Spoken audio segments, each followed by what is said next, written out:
Good evening, everyone. I hope you all had a great week, especially considering that, we're coming out of that holiday week and back into a full week and everything. And I hope you're ready to talk about some Mel Brooks's classic Young Frankenstein. I kind of grew up watching Mel Brooks movies. I mean, I love Young Frankenstein, and one of my favorites, of course, is History of the World and Blazing Saddles. And he has a few other ones that are really really good. And I just kind of fell in love with Dracula Dead and Loving It. I didn't like it when I first saw it, and then I watched it again and I was just like, wow. And then I watched it again here recently. But Young Frankenstein, I think that those ones from back in the 70s and the early 80s, early to mid 80s are the real, that's the real Mel Brooks coming through. Even like To Be or Not to Be, really great movie. I watched that one again this week. Hadn't seen that one in many years.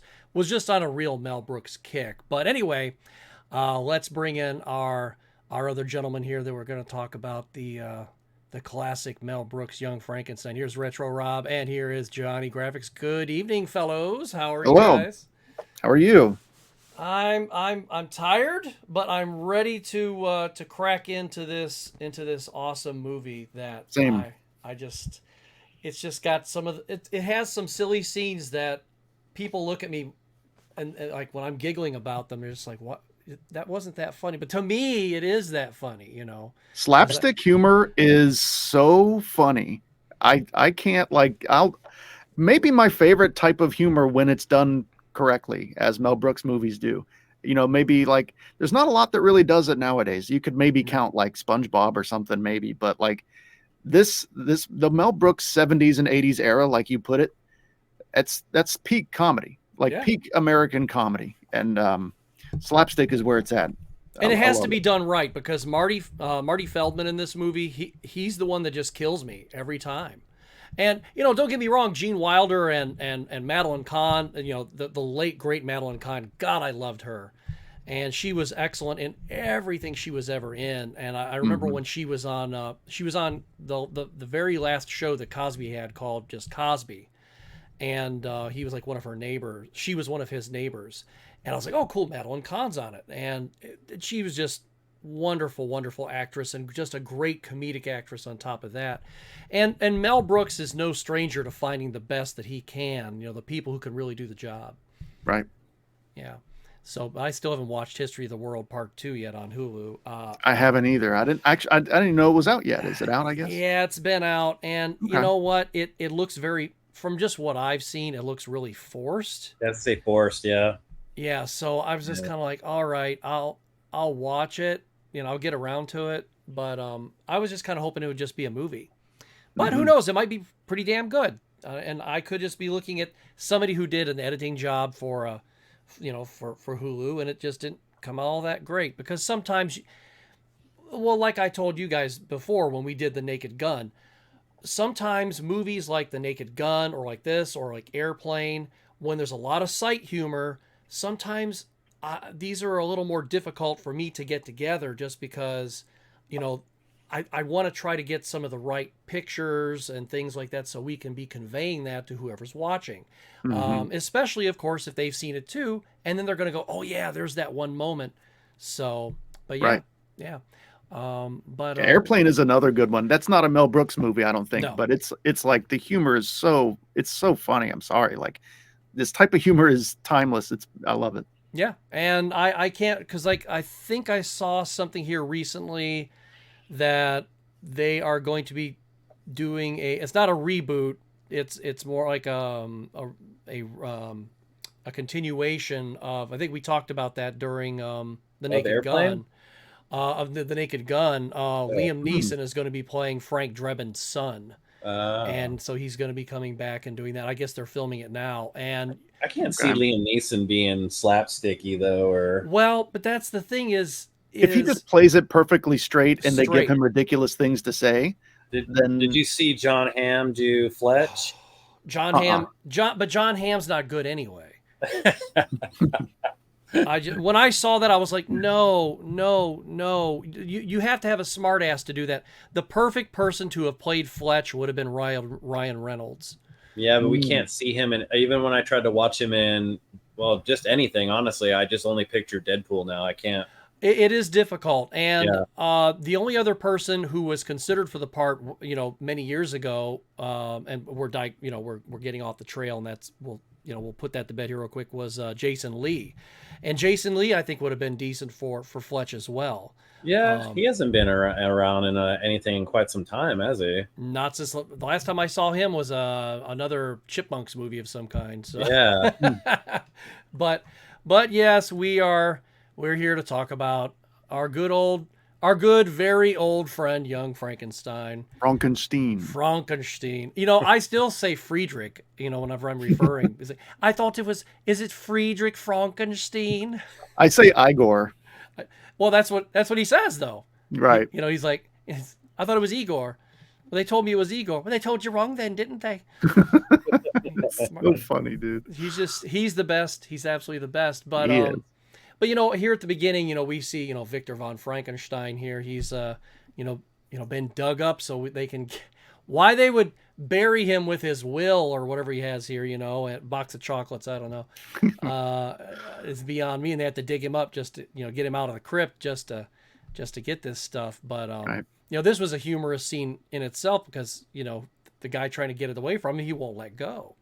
But Gene Wilder, he's the star of the show here, and Yes. I saw some recent interviews where he said, you have to, especially when he was talking about this role, you have to play it straight for it to come across funny, and that's what I think that there's wrong. Kind of like Wonka. Yes, kind of like Wonka, and I think that there are a lot of movies where you watch them today, and they're trying to do this kind of a thing, but it doesn't come off funny because what they're doing is you can break the fourth wall just fine if you do it right. But if all you're doing is sitting there going, nudge, nudge, know what I mean? Know what I mean? It's so funny.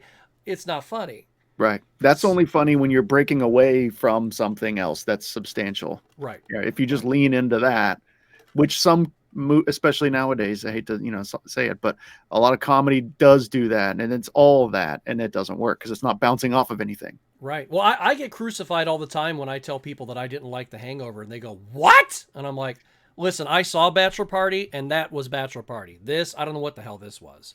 Yeah, that's pretty emblematic of what I mean. It's it's okay. It's not. I didn't think The Hangover was horrible, but it certainly isn't like it's C tier humor.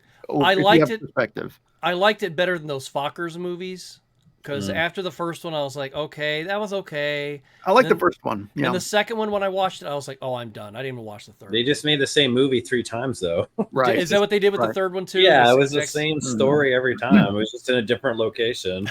Yeah. Basically, I mean, those movies are like, they're funny to watch once. Like I'll watch Borat like once, but I would never go back and watch Borat again because I've already, what I mean? It's right. It's not that kind of those jokes don't. They're not like with the 80s movies, like you guys are saying, like with Bachelor Party, or there's just so many, like you like to see those scenes more than you would like. I think you and I were talking this afternoon, Caddyshack. Yeah.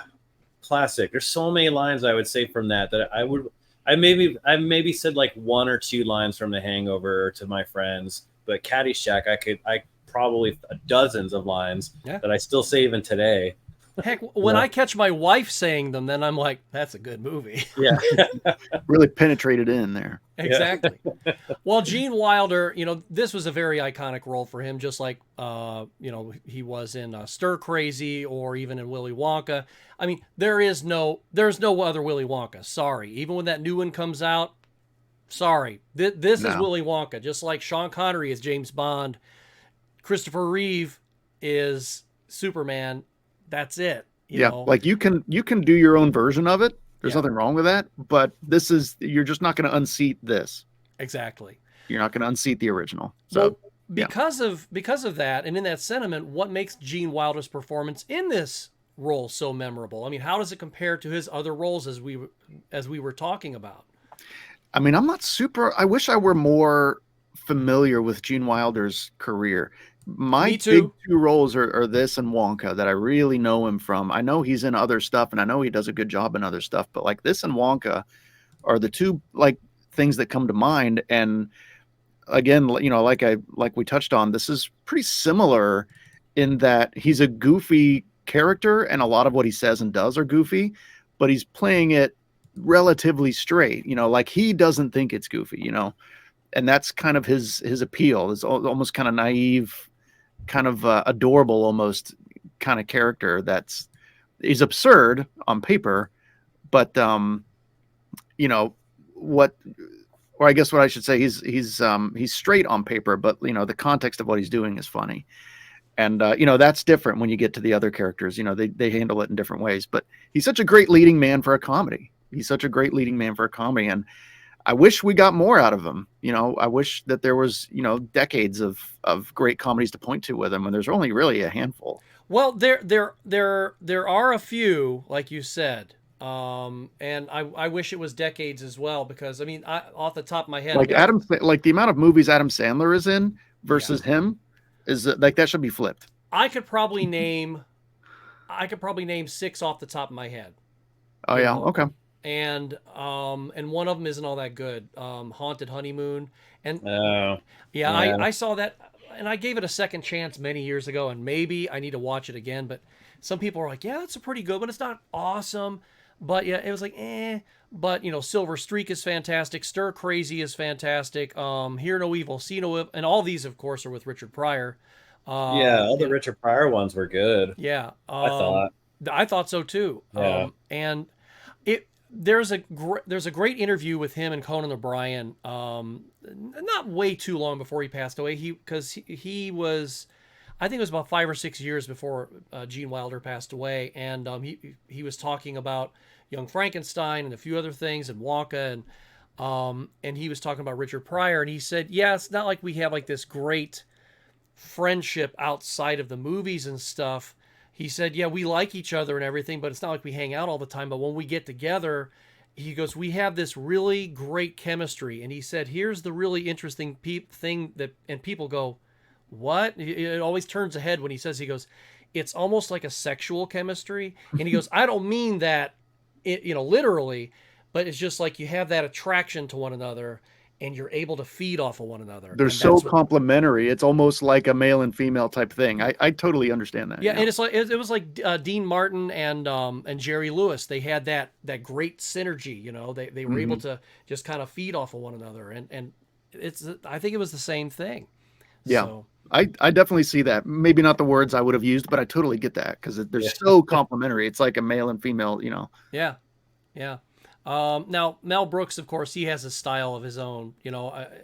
There's nobody else out there like Mel Brooks. And I remember seeing during the pandemic, there was a great video that Max Brooks, his son, wrote or did, and you see Mel inside the house. And of course, Carl Reiner was still with us at that time, and those two, of course, were fast friends. And he's outside of Mel Brooks's house, and he's saying, they were talking about, because we didn't know any better at the time, all the distancing, and I'm staying on this side of the glass, and I'm not going in because we don't want to, since we don't know enough about what's going on with this virus, we don't want to lose any comedy giants and classic comedy people like my dad here. And I'm like, damn right, you keep him safe. Yep, put him in a bubble. Yeah, and that's what they did. He's like, it was almost like Mel Brooks was going, let me out of here. But he has a very, very unique style of his own. It's a brand of comedy like we'll never probably ever see again. No way. He's an absolute master of his craft. And there have been times, not every time he gets up to bat, he doesn't hit a home run every time. No, nobody does that. No. But what comedic elements are prevalent throughout the film that he implements, especially of course in this one, that just screams this is the Mel Brooks thing. Yeah. I mean, maybe not every one is a home run, but the home runs that were there were massive, iconic ones. So, out of the park, over the parking lot home runs. So I value that more than being consistent, honestly. I agree with that. Like, I don't care if you have 99 duds. If you have one movie that like changes my life, you eternally have my respect, as opposed to being like consistently a B+. I might forget about you. That's a good point. Rather have an A+ and a few D's and F's, as opposed to I'm C's across the board. Right. Like Adam Sandler or something, where it's like none of his movies are bad, but none of them are like I could easily forget about the vast majority of what he did. I don't know why I'm picking on Adam Sandler, but that's what I mean. I think Adam Sandler might be kind of the current generation's, I wouldn't say Mel Brooks, but he's kind of the guy right now and has been. I mean, his Netflix movies are not all that great, but there might be 3 or 4 movies of his, especially the early ones, that are really good. Like, of course, The Water Boy and Big Daddy was Gilmore, Big Daddy was, from that point on, it was like he's C tier to me. Yeah. I haven't seen every single thing, but like that was like you said, like Water Boy was good. And anyway, we don't need to go on and on about it. Right, it was like the what was it? The Wedding Singer was like the last really good one, I think. That was a good one. Yeah. Now, of course, they're paying homage to classic horror in this movie, and Mel Brooks, really, hit it out of the park. We're using all these baseball references. Why the hell not? So he really stepped up to the plate in this movie. Yes, he did. He would. We're not even using. He's digging things up and stuff. Of course, in which he did. But one thing that, I sent this tidbit to you guys because I hadn't watched Young Frankenstein in a couple of years. I was watching it on HBO Max last week, and at the very end of the credits, at the beginning of the movie, it said, very special thanks, I didn't write it down, to so-and-so, whoever this so-and-so was, for lending us the original Frankenstein movie laboratory props. And I'm sitting there going, what? I'm like, no wonder all this stuff looks familiar. This is from the original Frankenstein. Authentic. Yeah. So I mean, you have that authenticism that you don't have in a lot of. I mean, sure, you could go out and remake a lot of this stuff, but this is the real thing here. Right. Yeah, I didn't realize that, but that makes total sense. Yeah. Now, what specific references or nods to these classics or to the specific classic can you find in Young Frankenstein? And you can't swing a dead cat without hitting any of them. No offense, John, because you've got cats there. Yeah, please don't swing my cats. We'll make it a reanimated cat. Yeah, okay. Oh, fair enough. They are getting up there, so we may have to be looking into some reanimation stuff here soon. Bolts in their necks. Yeah. Actually, no. When it's their time to go, let them go. But taxidermy stuff is weird. People who do that, y'all need therapy. No. So as far as references, I don't know. I think the portrayal of the monster himself in this movie, I don't know if I want to jump ahead in your format or anything. Oh, you go right ahead. Okay, yeah. They took Boris Karloff's thing and just turned the dial to comedy. It was so just the comedic version of Boris Karloff. And it's perfect. It's the only other one that was good. Like, I think Robert De Niro's was kind of not great. I don't know. I love Robert De Niro, but that one was kind of whatever. He himself, no. And I do like De Niro, but that movie was a lot closer to the book, right? Than the original Frankenstein movie was. It's a cool movie. Don't get me wrong. It's a cool performance. It's an interesting take. But anyway, this one, and maybe like Phil Hartman's. I don't know. I liked his from SNL. Was it from Saturday Night Live? Yep. Yeah, like that. Fire bad. Yeah, like that one maybe tops or at least meets this one. But this one, it's so iconic, and it's so clearly like, I'm just going to take Boris Karloff's and I'm just going to make it goofy. And that, I don't know if that technically qualifies as a reference, but to me it does, because it reminds me of Boris Karloff. It's almost an homage to that original one. And it's so endearing because of that to me. I really like it. Anyway, Rob, I don't know. What do you think?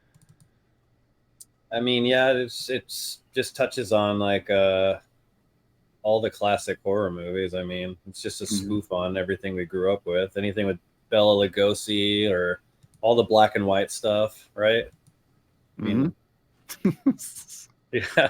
I love him so much. Well, I mean, there were some things in this film that I still giggle about every time I see it. This is one of the things, because I didn't realize he was holding it there that long. It's been, like I said, it's been a few years since I watched it, and there were a couple of things that I remembered because they always made me laugh, like this. I love this scene. It's like, oh, what was that? Werewolf. He's like, werewolf, there wolf. That's my dad. He still quotes this line like even today. Yes. Yeah. Why are you Everybody's talking? dad has one of these lines, Yeah, like yeah. This is in the the one. chamber, ready to go at all times. Yeah. And then, of course, this classic right here. I am Frau Blucher.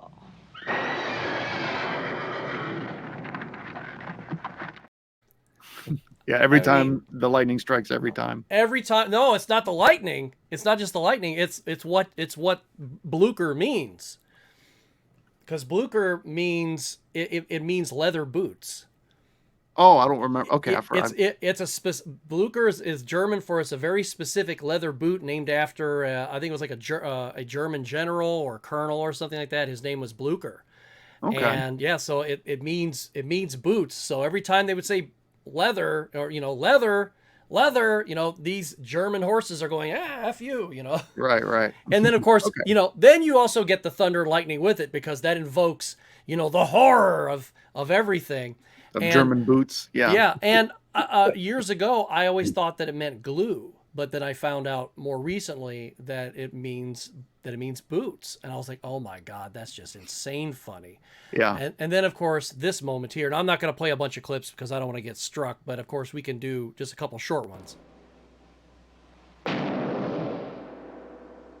What knockers? Oh, thank you, Doctor. I mean, and no matter how many times you see that in any other movies, I mean, he was not even looking at her chest, and that's Right. what made it funny. He was deliberately looking at the door. Yeah, deliberately looking at the door. And then one other scene that I crack up every damn time when I see it is this one. I didn't get a clip when he's just like, of course, the classic "Walk This Way," which is in many Mel Brooks movies, but how Artie Feldman did it. He's like, no, like this, see? And he does the hand motion, and it's just, he's goofy, but he's serious about it. Mm-hmm. And I think that's what made Artie Feldman such an absolute genius at what he did. And this scene exemplifies the two of their strengths, their humor strengths perfectly. Because Gene Wilder's like, oh, okay, I'll go along with it because I'm naive and I'm just a nice little boy. And I'm just going to do, what I think is right. and of course, he's being misled by this idiot into walking a certain way. And Right. It's such a great little bit. Now, of course, we had a great ensemble cast here. Of course, we were talking about Marty Feldman and Terry Garr and Peter Boyle. Of course, Peter Boyle that we know more recently from Everybody Loves Raymond. So he played, Raymond's dad, Frank, and he was just freaking hilarious in that, of course. Mm-hmm. And another thing, I just wanted to mention this real quick. One thing I never noticed my entire life, even though they said it in the movie, I never noticed he had a zipper on his neck instead of bolts. And until this week, and I was like, holy shit, he's got a zipper on his neck. I'm like, that's just a stupid sight gag. I love it. Yeah. But hey, before we Genius. go on any further, let's check out the chat here. Hey, there's Wayne. How's it going, Wayne? Wayne, How's it going? So that's all we have in the chat right now. Oh no. Dr. Frederick was cool. Yes. Yep, It's Frederick Frankenstein. for sure.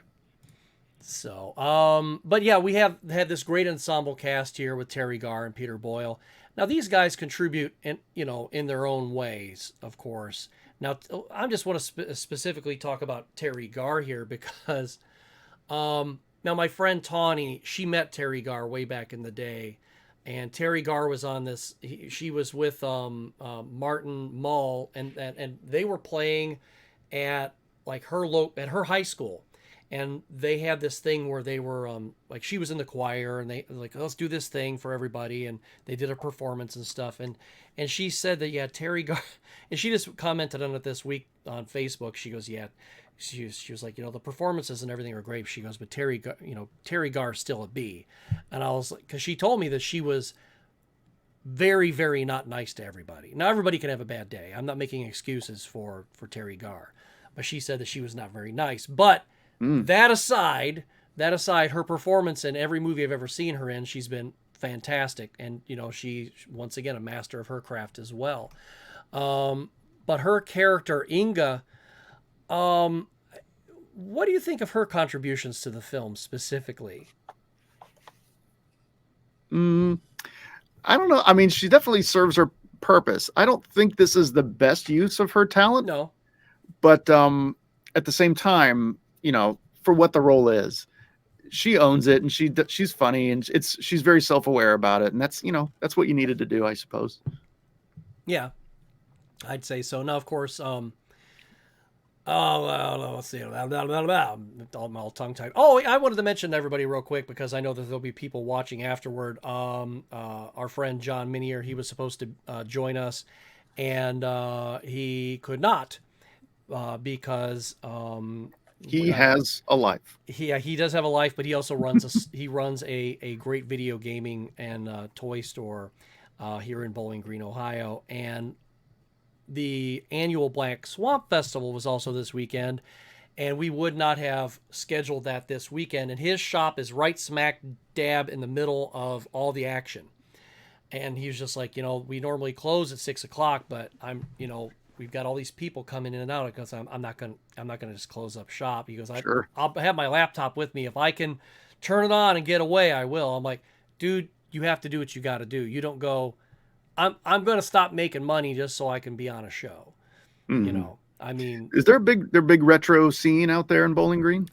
I wouldn't necessarily say just Bowling Green has a great big retro scene. I mean, there used to be 3 retro shops here about 10 years ago, and then his shop came along after the other ones all went bye-bye. And there is another nice shop that's actually nearby. It's in Fremont, and there used to be a satellite shop here in Bowling Green. It's called CNC Games, and they've got a lot of great stuff too. And then there's a nice one in Perrysburg, and there's another one not too far away. But here specifically in BG, not really. I mean, Okay. John is where John is where it's at. Rock'em He is the Socker. scene. He is the scene, Okay. and he's just about anything you want, he's got, or it's coming out on the shelf as soon as he can get it out, because I've seen his back room, and it's just amazing how much stuff he still has to get cleaned up and put out. Nice. And that's a lot of back rooms in a lot of these retro stores. So, Yep. they're just waiting to get it all out there to you. Hmm. But anyway, but he was going to be here and he couldn't. And of course, Technist Gene, he could not be here either. Of course, teaching does. He starts full time this week, so we wish him the best of luck with his students this week. Yeah. So Completely support him prioritizing that. absolutely, At all absolutely. times. He was like, "I'll catch you next week." I'm like, "Well, I almost said it. We're doing something 2 weeks from now, and A really good one. a really good one. I mean, not that this one isn't, but considering it's Young Frankenstein, if we get a few people trickling in to watch it, okay, and if people watch it later on, okay, but we do what we want on this show. We don't go, oh, what's the trend? Yeah. So we want to. What? This movie's not trending right now? Can you believe it? I know. That's it, man. Shut it down. All right. Hey, you all have a good night. We'll see you next time. All right, we're going to talk about the Avengers now. Yeah, we'll talk about some crappy movie that just came out this year that nobody wants to watch. Little Mermaid remake. Let's go. Oh, no thanks. And, oh, I love that. She's so strong. Oh, whatever. Yeah, yes. Still has a steel structure. I'm not going to film it. I just want to add, I had the biggest crush on Terry Garr from this movie and Mr. Mom growing up. Mr. Mom, yeah. Man, she's a nice lady. Yeah, she is. It's like I especially love it. Mr. Mom is just like, and I heard the champagne bubbling in the background. You heard that? Aha! We should do that one sometime. I love that movie. But yeah, they had some clever wordplay here and there, and some pretty witty dialogue, and they're the hallmarks of the film's humor. Do you have any favorite one-liners or jokes? Rob, anything that sticks out that you're just like, yeah, that gets me every time? Well, I mean, I have a favorite scene for sure. Yeah. It's the Puttin on the Ritz. Yeah, I remember you referenced that on the last time we man, were here. I've been thinking about that ever since. I can just sit somewhere in the middle of nowhere and just start laughing about that scene every time. Like when he goes to sing those songs. It's so funny, dude. But my favorite one-liner is because I already talked about is the werewolf one because of my dad. My dad, like I said, to this day, I mean, I'll be hanging out with him and he'll randomly just work it into a conversation somewhere where he'll be like, "There, Wolf," like. So I love that. I love having that bond with my father because I first watched this with him. So this is my introduction to this movie. A lot of my movies were because of my dad, and he didn't care what it was rated. I mean, if it was R and there was, death and nudity, it didn't matter. He was just like, it's a good movie. A good movie's a good movie. Yeah, you will watch this. So Right. Yeah. John?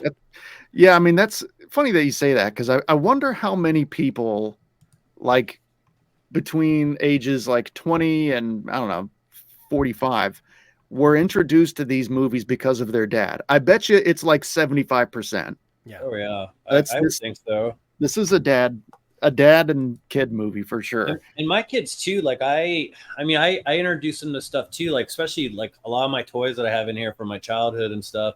But I never want to push stuff on them. But they tend to really like my stuff because I think it's just because it's the father is sharing with the child kind of a thing more than you liked your dad's stuff too. Because right? I think it's just because of that moment though, I mean, but granted, you're right. Like I did end up liking it. It's not like I was like, this is a piece of shit. What is he thinking? Well, I mean, it's not like he's going to pull out the room and be like, yeah, this is a good one. Yeah. Yeah. Right. It's just a good bonding, I think, like family moment, Yeah, Mel Brooks movies for some reason facilitate that better than other movies, though. I would argue, like, there's just something about them that work really great. It's like, here's humor from the '70s, for you that was born in the '80s or '90s or whatever.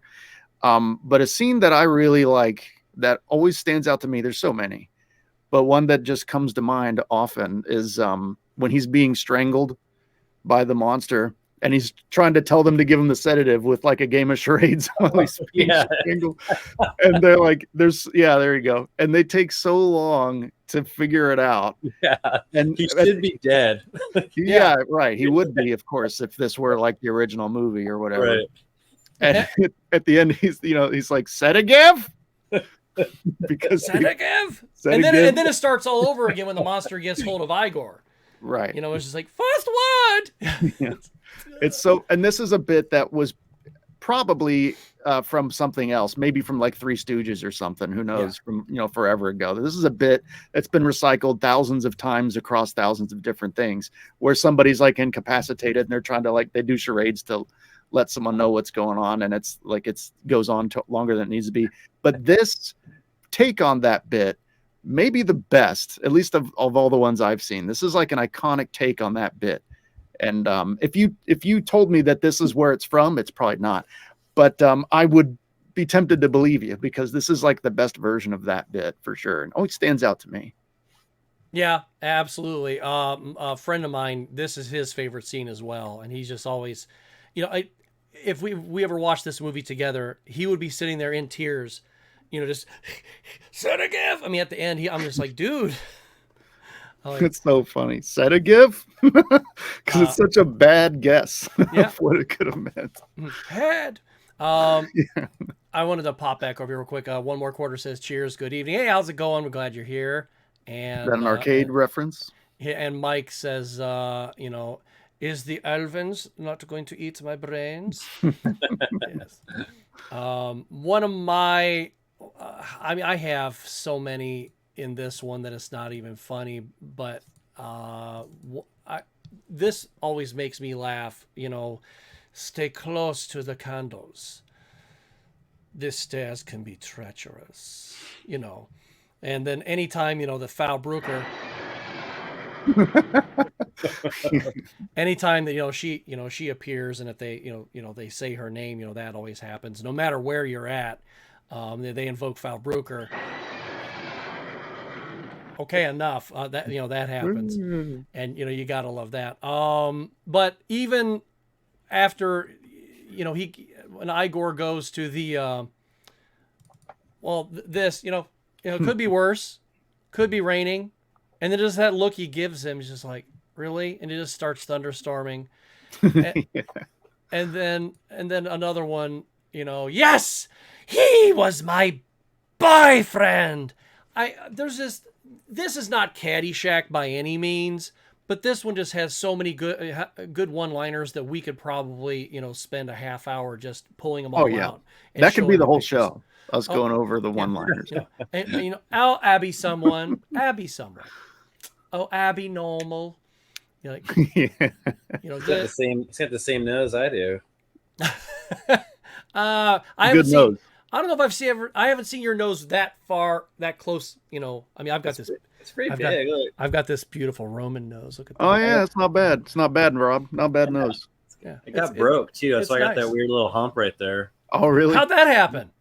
I fell over a desk in the first grade. Oh my gosh! Oh wow! Right up desk the back gate. when I was a kid, they had those long feet like skis, and I tripped over one, and then my beak hit the other one, and it was just blood everywhere. Oh my god! I bet that was traumatizing at 6 years old. Yeah, I was. My mom had to come get me, and I was just. They had to walk me out of the school, and I was just my glasses were broken in half, and there was blood. I was holding it, and I was going into my hands. Oh my god! What was the desk okay? Oh no! Look at this nose, man! It dented it. Wow! That poor desk. Poor desk. Man, got well, I hope they put it down after that because. Oh yeah. You don't want it to suffer. Attack desk. Yeah. We were talking about physical comedy earlier, and this movie definitely has its slapstick and its physical comedy as well. We were just talking about him being choked and stuff. Mm-hmm. And of course a lot of it is due to Marty Feldman's Igor. What scene had you laughing the hardest? Was it the one that I just mentioned, or was there something else that made you go, oh my gosh?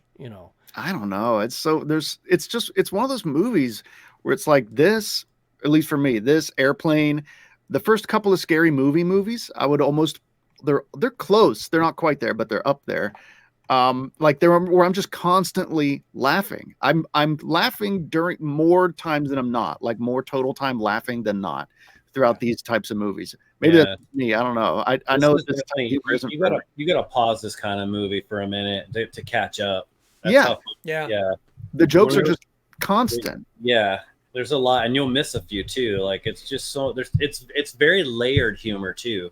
You're gonna, if you miss one, there's one right behind it. It's right. It's constant, and I love that. I love it so much. Which is good writing. I mean, it is. It's efficient. You're cramming so much. Yeah, it's cool because you could probably overdo that if you really aren't good at it. But in the room, they were just nonstop, and they were just oh, what about this? What about this? I mean, it had to be just and to imagine what they got rid of too. Yeah. Right. There's probably a lot of gold that got left on the floor because they had to.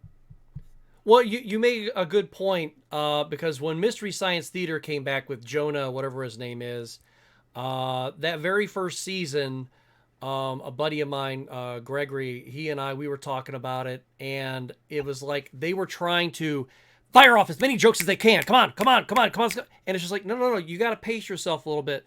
You may have every joke in the world, but number one, you have, unless it's necessary, kind of like a building block kind of a thing, or a domino effect in a scene, you have to let the laughs and the moment take care of itself before you throw another one in. And I'm not saying that you can't have a scene where it's just joke after joke after joke, but you can't do that the whole film or a whole series, a whole show. And that's what kind of turned me off to that first season of the new Mystery Science Theater. Now, when they came around for their second season, they were pacing themselves better. And I was like, okay, this is a little better, instead of them just going, all right, we've got an all new cast. Joel's back to help us out. And I'm just like, Joel, you're old hat at this. You should be bringing in the reins. But these guys here, Mel Brooks and Gene Wilder, who wrote the film, they definitely paced themselves. And it is definitely one of those films where when I first saw it, I had to pause it a couple of times.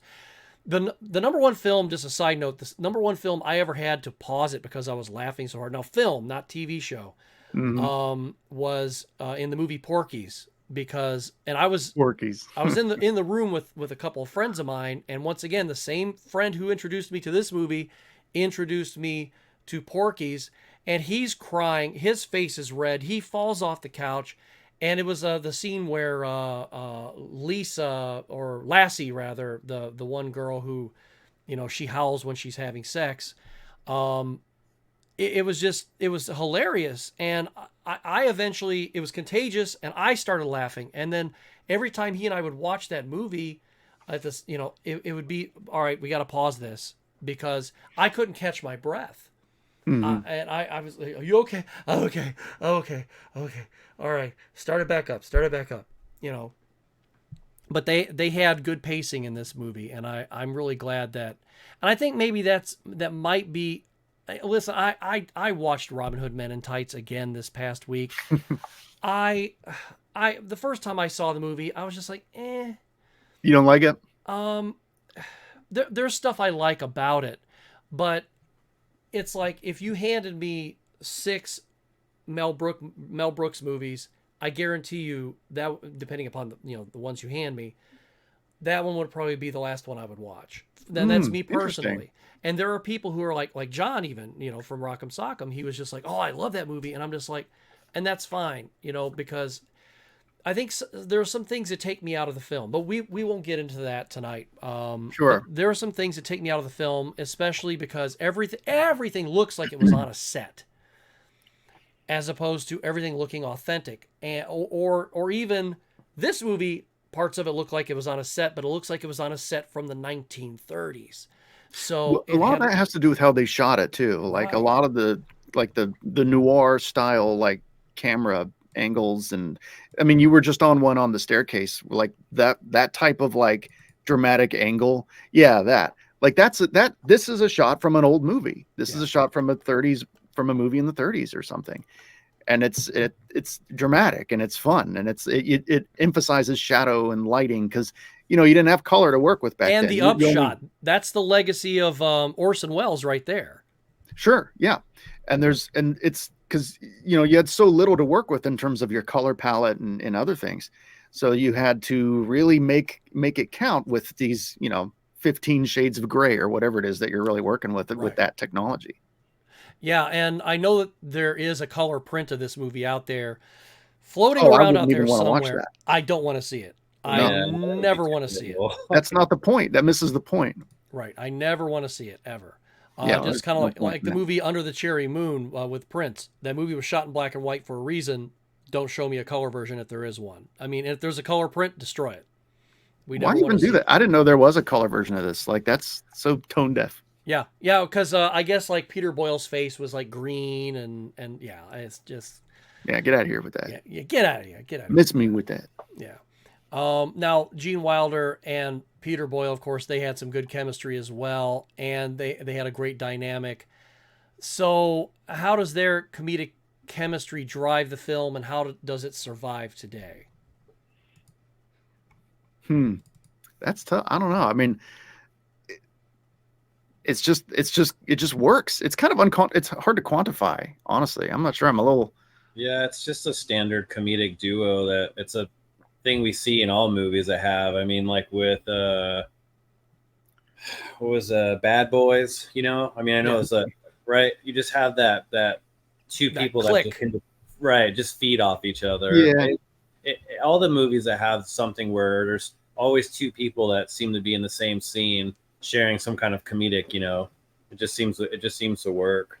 And I don't want to like oversimplifying it by saying that it's like standard comedy duo either, but that is kind of what it is. It's just it's a really good version of it though. They just perfected the art of it. That's all. Right. Yeah. It's like a perfected version of it, which is easier said than done. And for others to follow. So when I say something like Bad Boys or anything else like that, you've got to know that people probably had to go further back to a movie like this to kind of maybe, develop that kind of comedic duo sense, I think.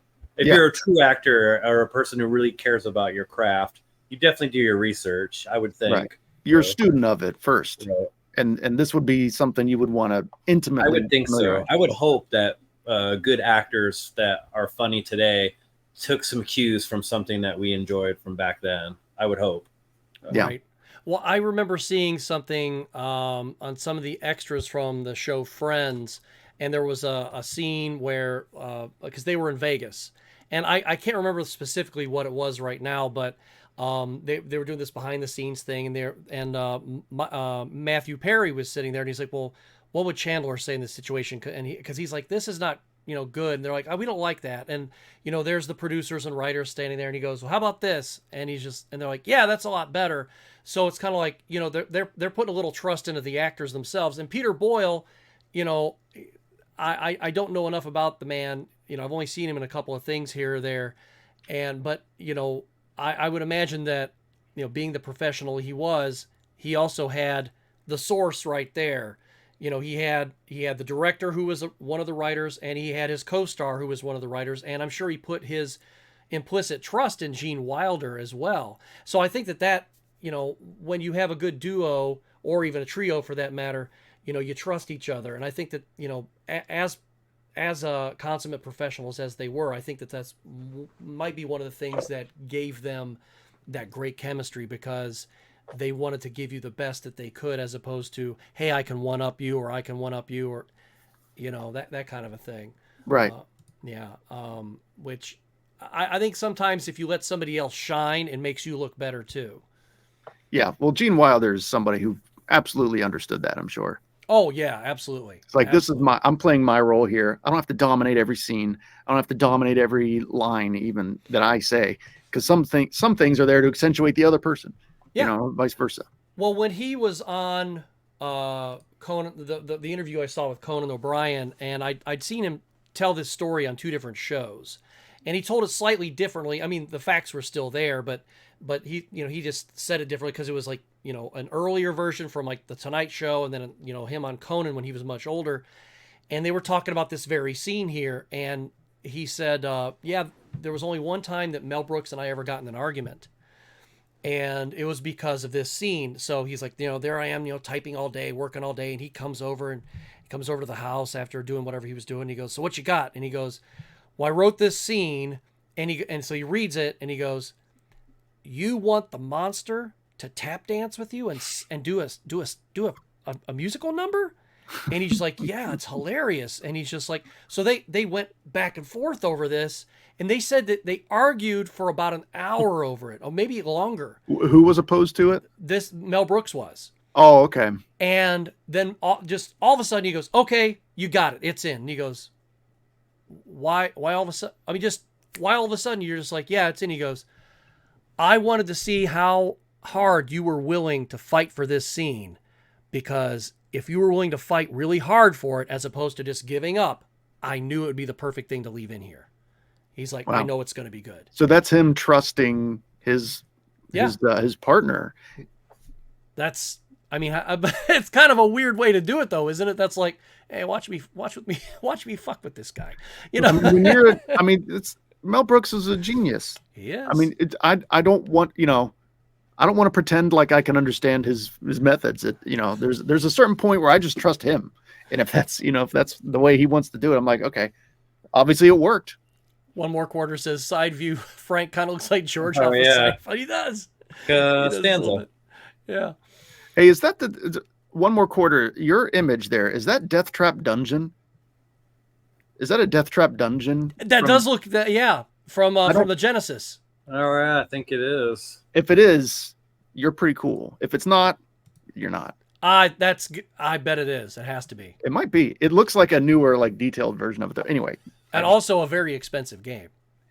Yeah, which is not justified at all. No, it's an okay game. It's okay. But that's the isomorphic one, right?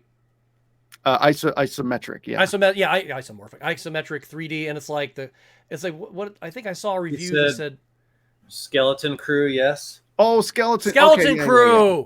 That's okay. Well, that's cool also. So yeah, nice. Sure. So that's the one I'm thinking of, with the isometric view. Yeah. Yeah, that game rules. But yeah, cool. Yeah, I'd like to just go to a garage sale and grab some cool games like that. Oh, hey, $5. No, those days are over. God bless Steve Rightway. He had a post about a week ago where he said he had like 3 360s and a shit ton of different games from like Wii and all kinds of stuff. And he got them all this stuff for $50. And he says, thanks to a disgruntled Goodwill worker. And I'm going, Why can't I find the disgruntled? Yeah. I mean, I you'll never find stumble games at a Goodwill. Dude, he hunts a lot, man. Yeah, Like, you got to hunt a lot. Like he's out a lot. you'll run into that every once in a blue moon, but it's not like it was 10 years ago, where it's like you could just go out on a Sunday morning and find yard sales where it's like, here's all my Game Boy games for $10. Like that's over with. Yeah, he's out in the Texas area. Yeah, he's 2 hours from me, and I know a lot of spots because of him. So that's cool. Yeah, I respect that grind, but like I made a TikTok about it like a year ago. Go out like maybe a couple times a week, maybe usually just once a week. But you can only tap that vein so many times, right? Like, because there's only so many places, and otherwise you got to start leaving the state, and then it's just what am I doing? Can you guys hear me? We can hear you. You're frozen there. I don't know why I'm frozen. Looks like you kind of stroked out there, buddy.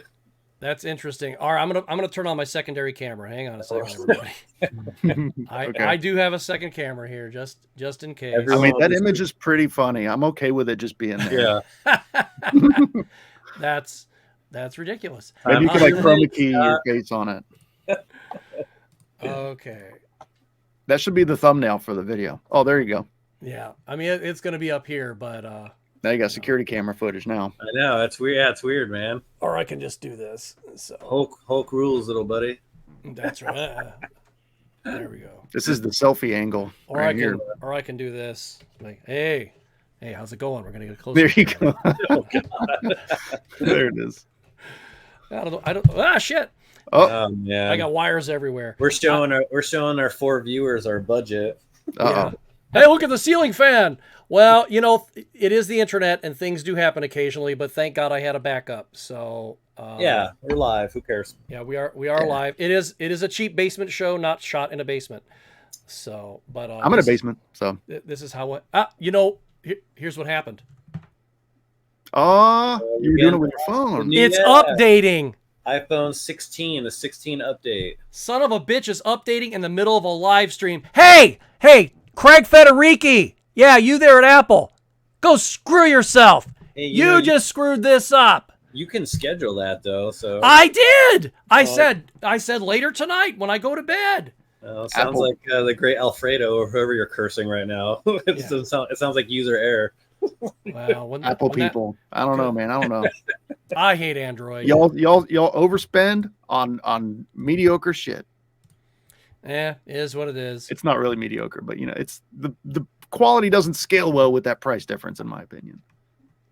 I just like I went back to Apple mainly, and we'll just get on this real quick. I loved my Galaxy S4 when I had it, and I got it for free, and I got it.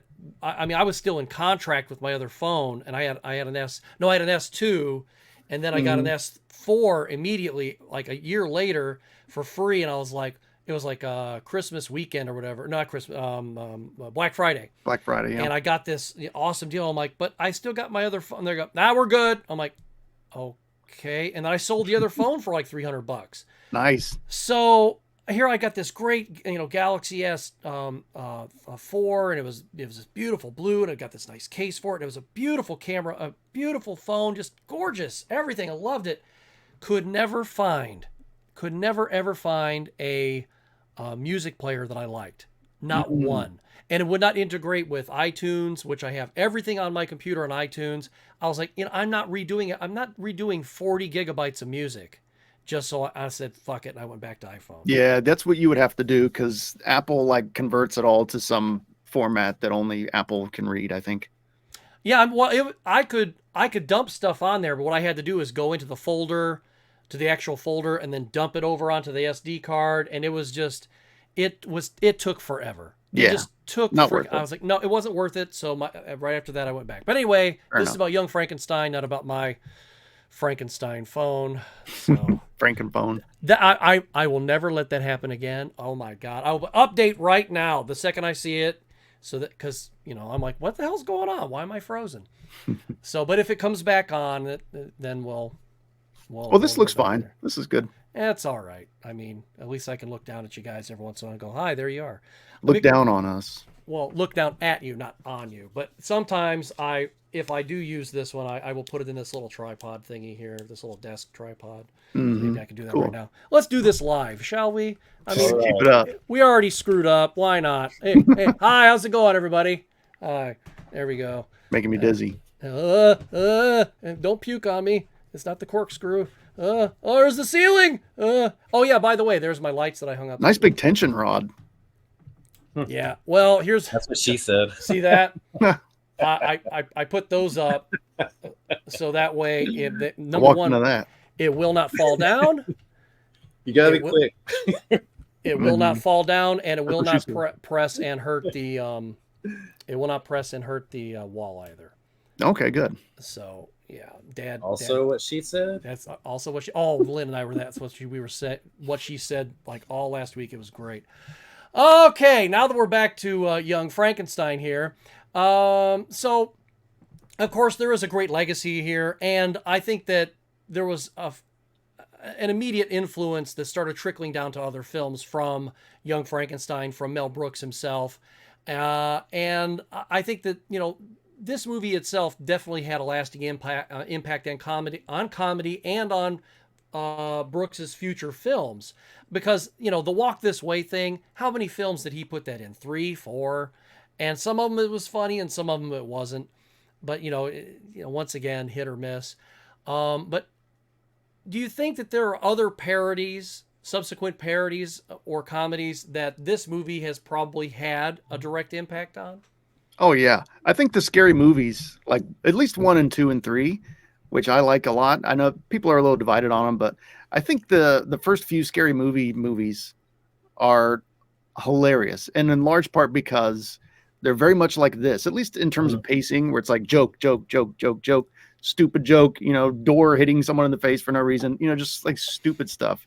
Yeah, And I agree. and the pacing really, maybe even more than the quality of the jokes, is what's like what reminds me of it. It's just constant, and they hit and they miss, but that style of writing and pacing, I think you've seen. I mean, again, I would probably bring up SpongeBob. I think a lot of these the 90s Nickelodeon cartoons, I think Ren and Stimpy, you could probably point to that being influenced by this. Although it totally does its own thing with it, but just that slapstick humor. I mean, it was around before Mel Brooks movies. You could probably look at the Three Stooges and stuff, Right. but not as fine tuned. yeah, he tuned it. He really, that's exactly what it is. He fine tuned it, and then that just probably will continue forever. There will be people looking at these movies, Blazing Saddles, and this, and even Airplane and other stuff, and then doing their own thing, building on that as their foundation. That will probably go on forever, and entertainment is all the better for it because it's hilarious and it's timeless. And you don't have to be super complicated. You don't have to have all these ins and outs. You don't have to have social commentary. You can have all that stuff too, but you don't have to. You can just have the raw funniness, just raw funny. It doesn't need to be processed and turned into a bunch of different things. And Monty Python, maybe even you could look at that. Oh. I think that was in the 70s as Python. well. But yeah, I mean, I think it's extremely pervasive in comedy that came after, and is probably going to continue to have some presence in comedy, hopefully forever. Because I love it. I agree. I think you touched on everything that needed to be touched on there, because it very eloquently done. Because Thank you. I've often even thought that Mel Brooks has, his style has definitely trickled down to other films and stuff. And then, but it until you started mentioning SpongeBob, it really never, it never really dawned on me that it wasn't just crazy violence or something like that. It was very slapsticky, and there was some of the there's one scene that makes me really laugh in SpongeBob where Patrick's trying to put a lid on a mayo jar. And, and he's like, the lid. And it's just that's a very like this kind of thing. Yeah, that's a great example. Yeah. And a lot of the stuff that happens with Patrick himself, I've always thought that SpongeBob was more of, he was kind of like a little boy version of, and less evil, or less vengeful, I should say, not evil, version of Bugs Bunny. Yeah. But it seems like More everything naive, a more naive Bugs Bunny. yeah, naive Bugs Bunny is like everything that he was doing. He was never doing anything maliciously or out of revenge or to teach anybody a lesson.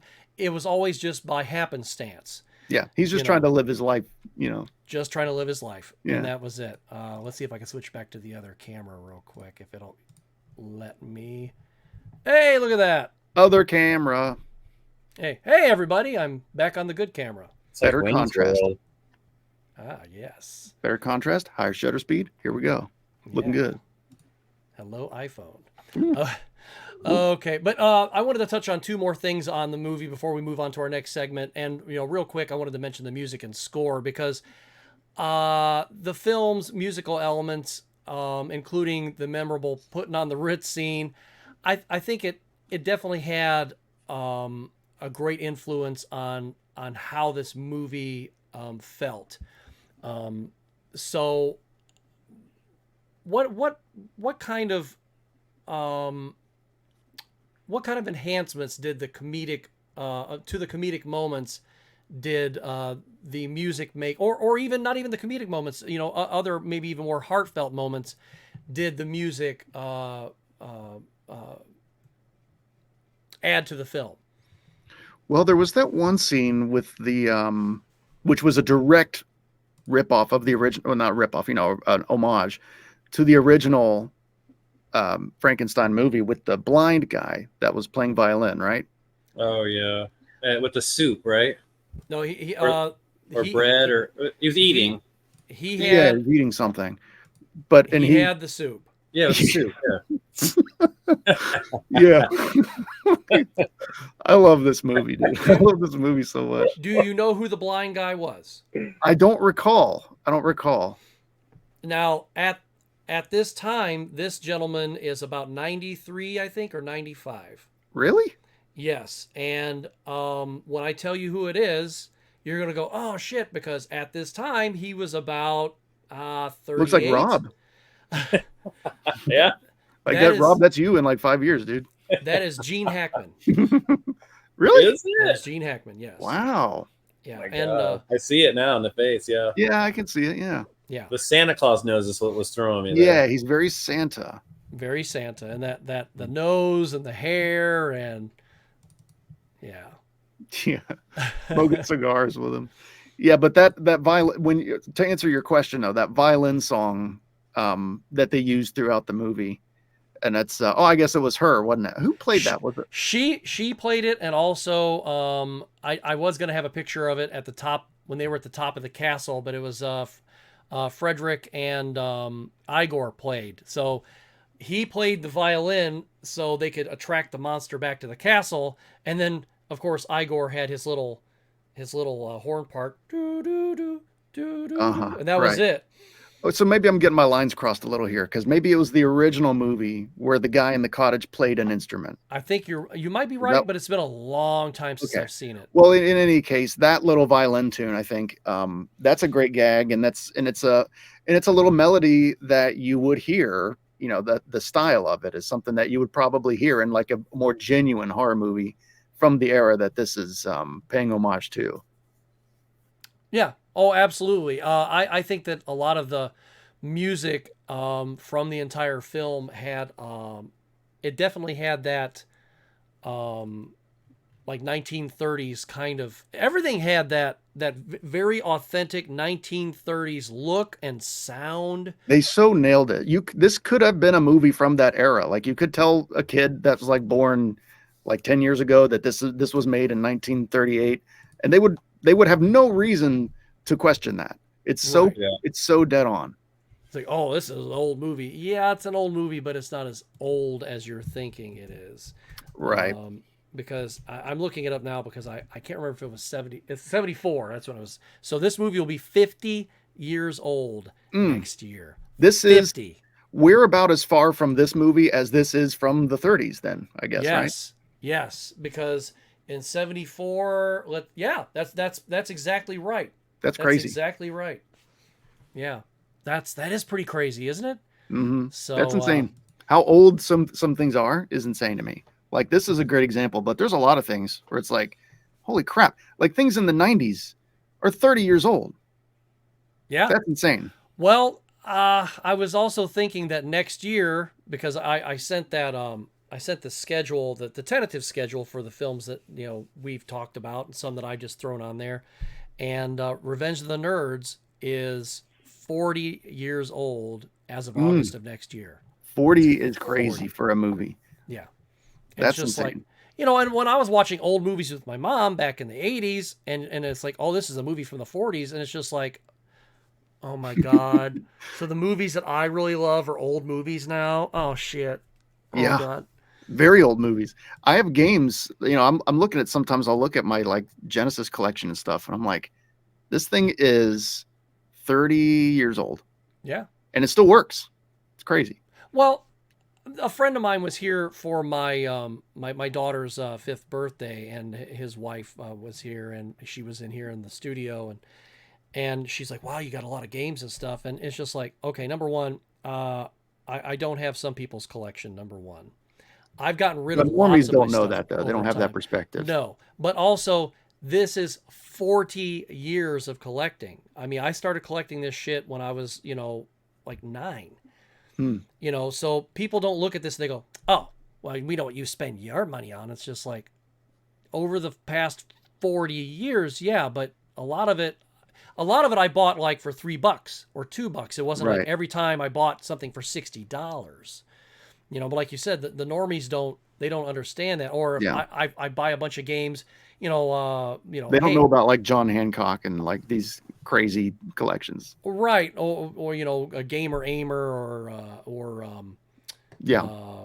Metal Jesus or they don't have that point of reference. No, and if people want to have that kind of collection and stuff like that, more power to them. But anyway, but the last point I want to bring up tonight is, the audience connection here, because we as the audience, we obviously connected with this movie. Otherwise, we would not have loved it for as long as we have. And speaking of love, so do either of you have any personal anecdotes or memories? And Rob already shared one because, of course, watching it with his dad, and I shared one watching with my, one of my old friends from when I was a kid. How does the film connect with audiences over the years, and how did it connect with you as a member of that audience? I know none of us saw it in a theater because I would have been like, what, 2, 1, I think, something like I was that. -2. Yeah. So I was a glimmer in my dad's eye. eye. That was an idea. Yeah, I'm not even sure if I was an idea yet.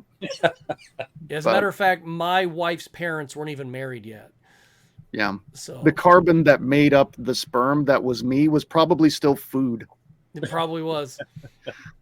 Anyway, that was weird. I guess, I don't know. I think I have a real similar association to this that Rob has, because my dad and I watched a lot of goofy movies that he liked. And it really helped formulate, because I was very young, and a lot of the movies, like a lot of obscure sci-fi movies like Logan's Run and Enemy Mine. Ooh, we Enemy watched Mine. a lot of that stuff. And both of those are on the schedule. And I watched that with my dad too, Enemy Mine. Yep. Yeah, that's such a good like father-son movie for some reason. It's like, yeah, you start out as enemies and then you be friends, and that's like a life lesson. But anyway, I wish my dad could have watched that with me. Yeah, then they raise a child. Yeah, exactly. It comes all around. But but this was a big one for me. The Mel Brooks movies in general. High Anxiety was a big one for us too. Yeah. Oh yeah. And there was an era where Comedy Central aired great comedy movies all the time. Like 24 hours. Like they don't, and there was like South Park and other stuff too. But it wasn't like it is now, where it's just like, here's 18 episodes of The Office, Yeah. and which is also great. But there was a time when they aired like a lot of these movies I watched, I wouldn't have known of, like Eight Heads in a Duffel Bag. I would not have known about that had Comedy Central not aired it 50 million times. And so this was another one that at one point Comedy Central aired it, and I was able to watch it 17 more times because I would just catch it on Comedy Central.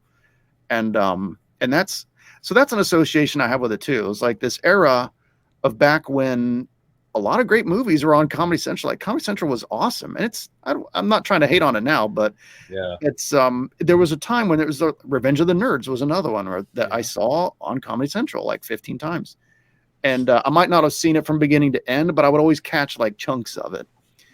And this was another one of those for me, and it's a big reason why I am so familiar with it is because I would catch like the last half hour of it or the first 15 minutes of it or whatever I was able to watch, and it just, a lot of these jokes just kind of got ingrained, and it really informed my sense of humor growing up. This and probably Airplane, I would say, is right up there with it for me.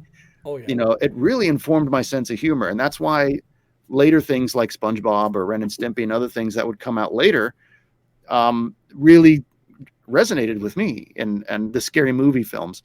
You know, all these types of movies really resonated with me going forward. Large part because of this and movies like it from back then. So yeah, very influential. Yep. Let me pop over to the chat here real quick before we head to the next segment. One More Quarter said non-compatible music. I remember when tape decks automatically played side 2. Yes, Really? they I always had to flip them. You would either have one that it had auto reverse, and then they built them into the portable ones eventually, or they had those really cool ones where the thing would go out, it would turn around, and then go back in. That was fancy. I never owned that. I just went. Yeah. I would flip mine. He also said, I remember watching E.T. at the theater. Good times. Yes. Ooh. I begged my dad. I'm like, you promised we go see E.T. He's like, oh, I don't know. I'm like, come on, you promised. I promise I'll take you to see E.T. And of course, you know, the tenacious kid that I was. You promised. All right, we'll go. And we get there, and we literally got the last 2 seats in the house. Nice. Yeah. Guilted him into it too. I did. I guilted him into it. It was just like, you know, hey, you promise your kid something. You don't promise your kid something, not do it. You can say, we'll see, and or maybe we can go tomorrow or that sort of thing. It's like, no, we'll go tonight. All right. Well, You got to do it. It's like, you got to do it. You can't. I mean, yeah. Or your kid will, unless you want a kid with trust issues. Or you better be passing a kidney stone. Yeah. You know, because it's otherwise that kid's going to be like, Dad's a dick. You know. Right. You're right. You got to follow through. But E.T. just point of order. E.T. would make a great episode of this show. Yes, I think so. That would be a really good one. We will put her down on the list. Matter of fact, I'm going to scribble it right now. We're not, and maybe we'll even play sections of the game on top of that. Ooh, that'd be fun. I actually think the game's kind of got a bad rap. We can have that conversation. It Well, got you can play with your eyes closed, actually. It got a bad rap. Ross said, I have practically everything electronic from my youth. I have almost all my stuff too. Oh, hey, I know that awesome. Dude. Ross is he's from my page. I know that guy. What's up, Ross? I wish I had more technology from my childhood. I really don't have a lot. There's maybe a handful of games, but like my tape player, my Walkman, all that shit's gone. So enjoy your technology. Enjoy having all that. That's cool. I agree. You know, enjoy. I mean, I have a lot of stuff. Some of my stuff doesn't work anymore just because age said bye-bye. But right. But anyway, we thank the movie for giving us all the fun that we had. But as we are at this particular part of the show where we go into this segment.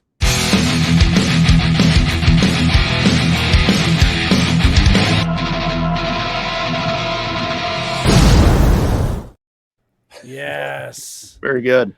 Always got an explosion in Johnny mind. Gets the flames tonight. Yes. Hey, we were me and my wife went and saw Baby Metal in Pittsburgh over the weekend. If anyone in the chat knows who they are, that band, they are metal. Go listen to them. Metal. Baby Metal. Baby Metal, dude. So our first meme of the evening is up, right there. One does not simply walk. It's the exact same pose. Yeah, I made this one. I was like, I saw that pose and I went, yeah. Good instincts on that one. Perfect. What hump?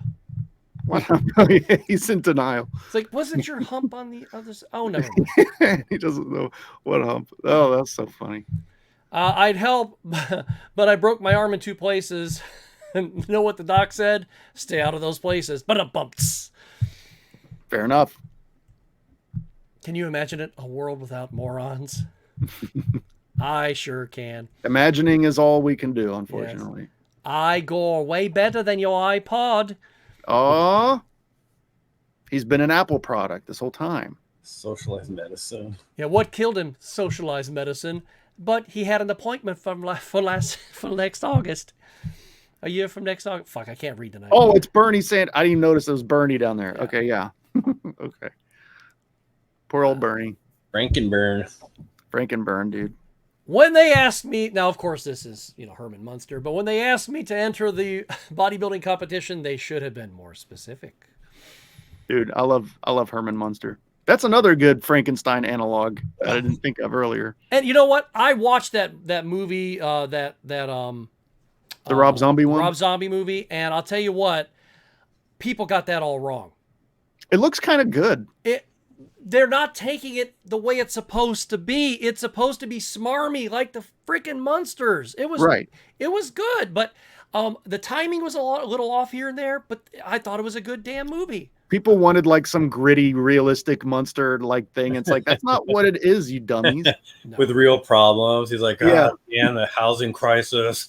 You know? Well, he actually did have some actually real world problems, but the way it ended up happening in the movie, it was freaking hilarious. Right. Because they were taking so many things so seriously.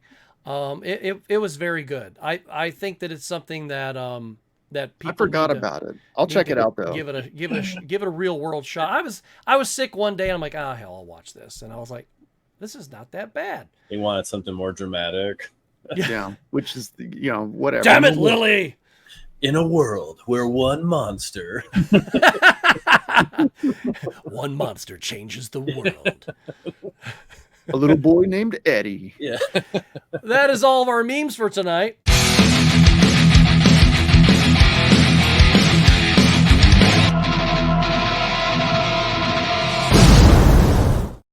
Get me out of that fire. Oh, I'm still in it. I'm burning alive. Okay. I can get you out of that fire real quick. I will put you right there. There we go. Oh. Young Frankenstein behind you. Now that matches my white balance much better. Or the Video Vault Live logo. I like the well, never mind. I don't want to bring up the next episode. I have it right here on my thumb.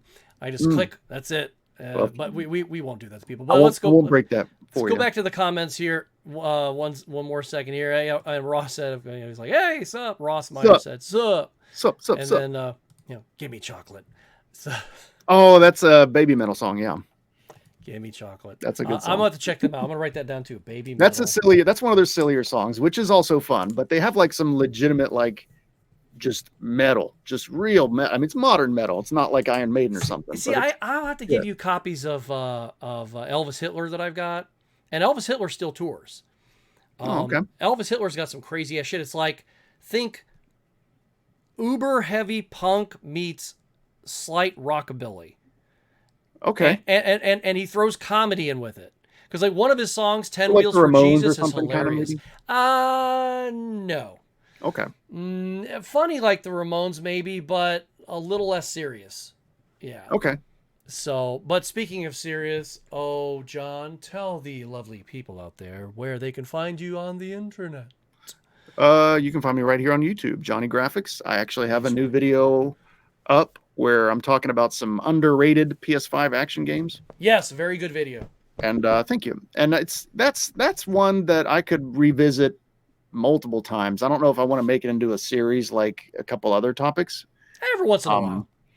But yeah, it's, I'm not sure if I would categorize my stuff as like retro gaming or modern gaming. I kind of have one foot in each door. I guess my whole thing is I just look at gaming holistically. I could include, depending on the topic, I could talk about a Genesis game and a PS5 game back to back, So that's, if you're into that, check me out on there. It's kind of like, I describe it as Sega Lord X meets classic game room, kind of, or maybe game sack, a little bit of game sack in there, at least with my editing style. And I'm on TikTok where, I haven't really done much on there lately. I'm kind of trying to rethink what I want that to be, but for now it's just kind of me goofing around. getting tired of getting yelled at and getting tired of yelling at them.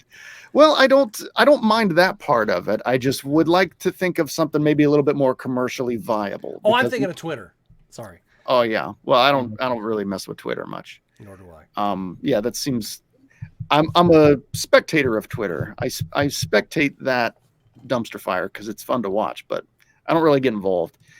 But yeah, TikTok, YouTube, Johnny Graphics. Feel free to check me out on either one. I'm trying to stay up to date on both of them. I've kind of an every other week schedule I'm trying out on YouTube here, and so far it seems to be working. I've got a TurboGrafx video that I'm probably about halfway through right now. Cool. That should be done in time for next Monday. And yeah, so there you go. And Rob, he is probably approaching 21,000 followers on Facebook right now. Oh my God. Is that Exponential. Yeah, I'm like 65 away, I think. I've slowed down a little, but I also haven't been as aggressive too as like inviting folks or so. Because usually what I do is like I'll have a successful thing going, and then there's a invite option, and I'll literally just sit here on the couch while TV's on, and I'll just invite like hundreds of people. And it's a crapshoot because they'll either say yay or nay. But if you put in, the effort and the time, it's a numbers game. Yeah, it is. Yeah. So, but I've slowed down a little bit because I'm like, all right, I flew from like 16 to almost 21 in like, I think a couple weeks. So That's awesome. I was just like, I pumped the brakes. So, Yeah. but yeah, it's going great. I'll be doing a live pickups video this Friday coming up. So, Oh, cool. I'll check that I out. try to do one every Friday, but this weekend with the gaming, the esports tournament, I just figured I don't like to do a lot of videos. I don't know. And speaking of that, because we were chatting a little bit earlier about possibly doing, because I had a really good topic for a Game Closet Live video, and I thought I had it on my phone, and I couldn't find it. I was like, shit, and I usually write stuff down, and I had two of them, and the one that I won't bring it up right now, but and John, if you'd like to pop in with us, that'd be great, because Sure. I'd like to do it this week or next week, one or the other. Because I got something in the mail that I've been wanting for a long time, and Rob knows what it is, and I really want to get this thing open. Now, of course, when I do an actual video, I'll take a couple snippets from that, and then but Rob's gonna kind of say, here, little butterfly that does not know anything about this system, here's some titles you need to play. So I'm gonna load this thing up and have some fun with it. Cool. But yeah, I want to know what it is. I'll tell you when we get off the air here. Okay, cool. Yeah. But I'll get it out of the box even, but not unbox it, but out of the box it came in via Amazon. I got a great deal. But anyway, I've got 2 Atari videos coming up this week. That is Atari Essentials or must-have games for your Atari 2600 Plus if you've ordered one. And I'm putting out 2 videos this week. I believe it's Tuesday and Friday, I think. And I don't usually release 2 videos a week, but this week I said, what the heck? And then I've got a 3 and 4 already in the hopper, ready for a couple weeks from now. And then there is a PS4, kind of like a games that you should play, a hidden gems, if you will, kind of video coming out that's already in the hopper as well. It's already I scheduled. love that type of content. I'll watch hidden gem videos all day.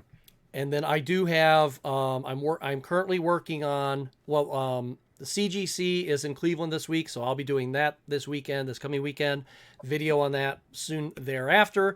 And then I'm also working on Armored Core 6, which just came out about a week ago. You liking it?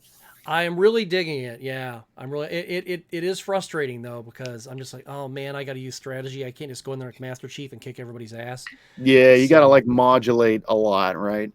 I haven't really done a lot of that yet. I have to take things slow, and it's like, because I came in this one part of this walled city, and I had to take out all of these different mechs and a bunch of guns and stuff, and these things will just tear you up if you're not careful. I'm just like, let's go in there and start shooting. No.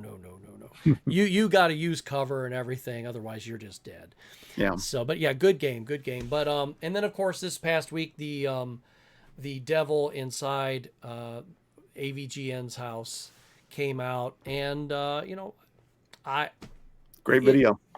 Thank you. It's doing okay. It's not doing as well as I like, but I wish that people would watch it because I put a lot of love and care into that one, and I think it's funny. I think it's a good watch. So It is. and anybody watching this video, check it out on the channel. You'll see me dressed up like the angry video game nerd, and I review 5 terrible racing PS2 games. And my arch nemesis is in the video. One of my arch nemesis is in the video, and I am all doing it. I'm doing it all from the comfort of the angry video game nerd's basement.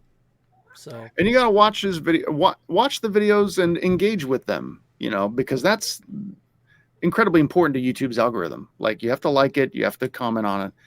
I mean, if you want to help support content, that's what you need to like it, and you need to, even if it's just a stupid comment, just like pee pee poo poo, just whatever. I love it when people comment, and I love it when people get to the end as well, because sometimes, especially with my videos, the bigger ones, I'm telling a story. Right. And if people duck out before the last 5 minutes, it's like going to a comedy show and somebody starts telling you, or it's like going to any film and going, I don't give a shit about the last 10 minutes. Or going to a comedy show and be like, oh, he just told the joke, but he didn't tell the punchline yet. Waiter. Oh, what did he just say? Oh, I missed it. Oh. You ever go into your YouTube analytics and look at like the watch time? Yeah, I do. And see, like, it's so weird because apparently this happens to everybody's videos, but there's people just trail off like in the last third or so of it. And I'm like, you watched 10 minutes of a 15-minute video and then you just left? Like, that's weird to me. Especially when, because like I said, at the end of this video where they ducked out, I'm like, they ducked out when I was searching the house for cartridges. Mm-hmm. And I'm like, you have no idea what's coming. Yeah. And like you are literally about to see the payoff of this entire video, but It's you're just weird. like, Nah, they're like, I've seen enough. Like, I get the drop at the beginning because there's always a drop at the beginning because then Right. like You're people either like, in or you're out at that yeah, point. like people don't like your voice or whatever. You're Or they, 10 minutes in, man, of like a 25-minute video. What the hell? Just finished the other. yeah, that's what I don't get. I never I do don't know, that. man. I don't either. If I watch the first couple minutes, I generally watch the whole thing. me too. That's I think the mindset, though, unfortunately, is how we are as a whole now these days. Is that Yeah. the attention span is just not there anymore. It's Yeah. literally we're in this world now with these 2-second videos on TikTok, and that's what people love. And they just sit there all day and they're just like, next video, and that's Right. you know what I mean. And that's all the attention span we can get anymore. So, But even ironically, though, even TikTok is starting to like emphasize longer videos yeah, as opposed to the shorter ones, which No, is like we'll- the short is your good. bread and butter. But yeah, we'll see how that goes. fighting I'm gonna against. hop off though. I'm gonna make a phone call. You All go right, ahead and bub. make a phone call. Well, we're gonna end the show anyway, and we're gonna Yep. give everybody what's going on next week. And I'll talk to John here in a minute, and Rob, we'll talk to you soon. I appreciate Later, you guys. Bob. Thank you. Sorry, I And gotta here's go. what's going on in 2 weeks. Oh shit! Oh, there he goes. I messed it up. I hit the wrong thing. There.